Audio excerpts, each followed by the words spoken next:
Salut, au début, nous avons dit, lorsque nous avons introduit notre séance d'initiation, que l'ordinateur s'est servi à recueillir des informations, à les stocker, les traiter et nous renvoyer des données. Ainsi, nous allons commencer cette partie où nous allons entrer euh, euh, dans la phase active de voir comment arriver à effectuer d'autres opérations en Excel. Mais avant que nous n'en parlions en détail, nous allons voir tout premièrement comment arriver à spécifier une formule ou encore à créer un opérateur. Comme je le dis, dans une cellule, on peut y avoir deux types d'informations. Premièrement, les informations que nous saisissons et la cellule qui en reçoit et en stocke également. Et deuxièmement, il se peut que nous interrogeons la cellule dans le sens de pouvoir lancer une opération. Et cette opération, c'est les traitements. Ce traitement peut être dans le sens d'additionner ou de multiplier, de diviser des,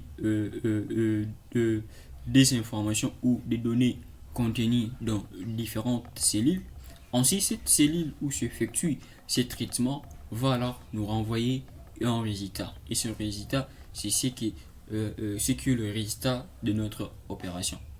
Ensuite, donc, pour pouvoir spécifier à une cellule qu'elle doit afficher le résultat d'un traitement d'information, comme je le dis, que le traitement d'information peut être pour ce cas soit une opération que nous avons à initier. Pour cela, on commence obligatoirement par le signe d'égalité. Et à chaque fois que vous saisissez ce signe d'égalité au niveau d'une cellule, Excel comprend que il va obligatoirement effectuer une opération. C'est alors que vous allez saisir la fonction à effectuer. La fonction peut être une somme, ça peut être une moyenne, selon ce que vous voulez. Ensuite, donc, la première étape consiste à insérer tout premièrement votre signe d'égalité, ainsi chercher quelle opération voulez-vous euh, réaliser ou effectuer. Tout comme si vous ne voulez pas passer par ces différentes fonctions, vous pouvez aller aussi bien directement en ce qui concerne les opérateurs arithmétiques. Vous pourriez bien le faire très facilement sans pour autant que vous ayez à mettre la fonction. Ainsi, je voudrais par exemple chercher additionner deux valeurs. Chaque valeur est contenue dans une cellule et chaque cellule a une référence. Cette référence, je crois que nous l'avions étudiée un peu plus au début, mais ce qui est d'abord à connaître, que la référence est connue également au niveau de la barre de la zone et nom. Ainsi, si vous êtes dans une feuille donnée, peu importe la cellule dont vous voulez utiliser, ce n'est pas important de spécifier sa feuille.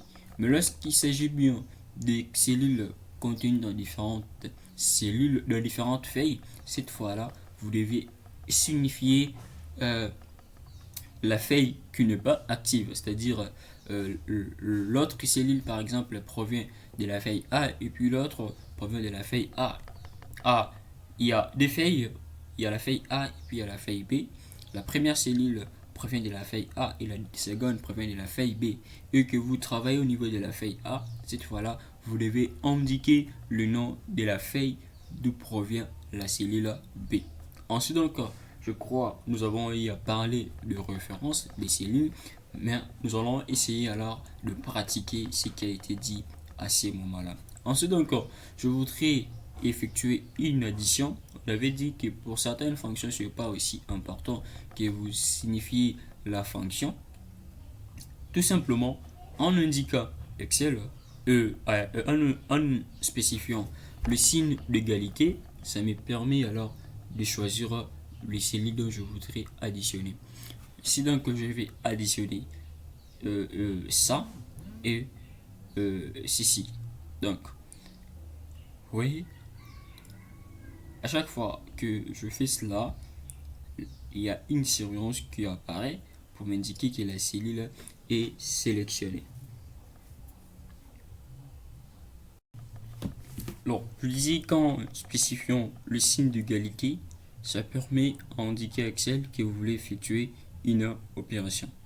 Ainsi, vous pourriez commencer à choisir les cellules qui feront partie de votre opération.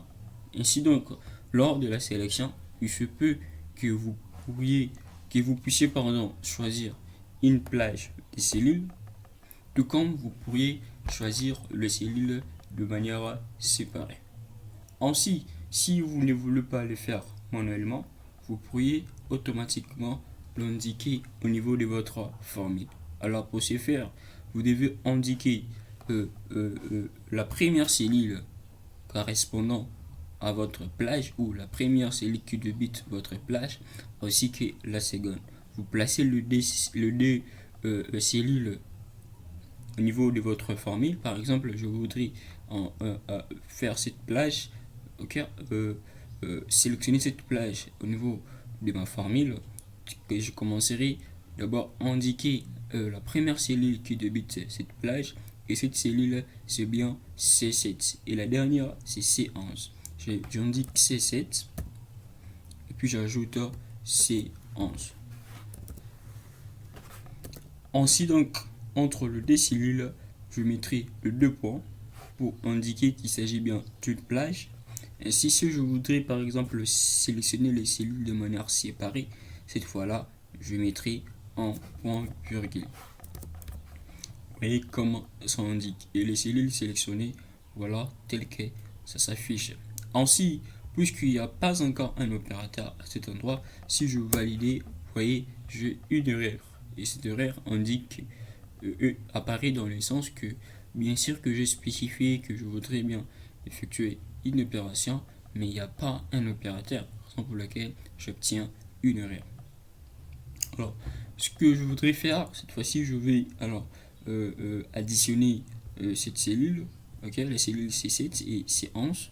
Pour cela, je vais modifier, non répondre à la formule comme nous venons de le faire, mais me rendre au niveau de la barre des formules et taper l'opérateur que je voudrais effectuer pour les deux cellules.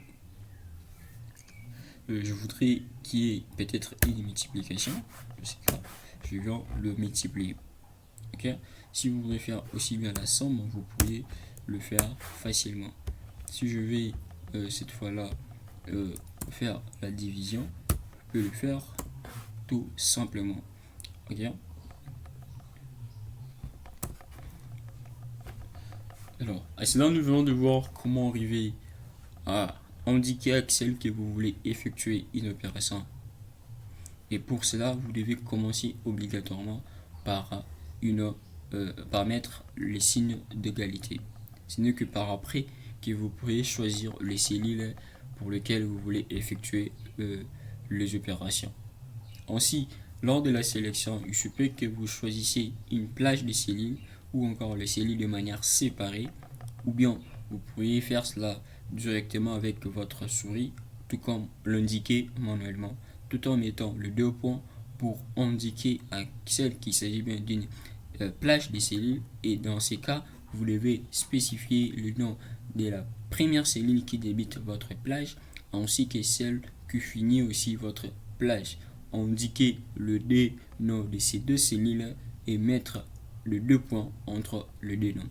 Si vous voulez séparer les cellules ou bien choisir les cellules de manière séparée et isolée, cette fois-là, vous devez différencier ou je dirais vous devez séparer chaque mot de cellule par un point virgule. C'est ainsi que vous parviendrez exactement à voir ce que vous voulez avoir tout en connaissant au moins les erreurs qui pourront survenir en raison d'une faute de référence ou d'une faute syntaxique. Ensuite, nous allons commencer à étudier la bibliothèque de fonctions Excel que vous retrouvez au niveau de l'onglet Formule. Nous allons parcourir chacune de ces fonctions et appréhender l'essence de son utilisation.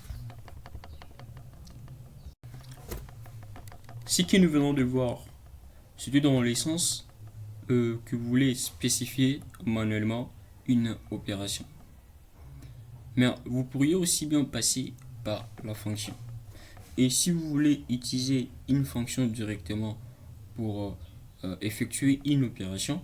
Dans ces cas, vous n'êtes pas censé placer au préalable le signe d'égalité, puisqu'en choisissant directement la fonction correspondante, automatiquement vous aurez votre signe d'égalité.